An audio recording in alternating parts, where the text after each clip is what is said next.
Installing a boot media.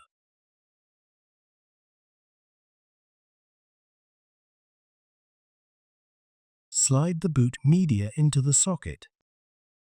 Press and hold the blue tab open at the other end of the boot media. Push the boot media down until it stops, and then release the tab to lock the boot media in place. Close the controller cover and fasten the thumb screw. Press the locking tabs and push the controller handles down to a horizontal position.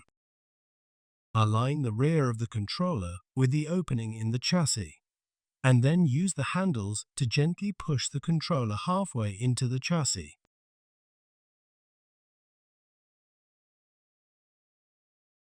Transfer the boot image to the boot media.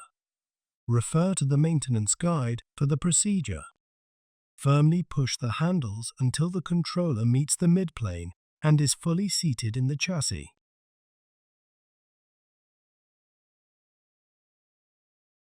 Pull the controller handles up and lock them in place with the tabs.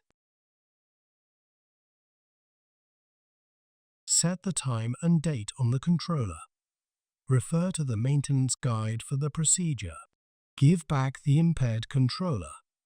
Refer to the maintenance guide for the procedure.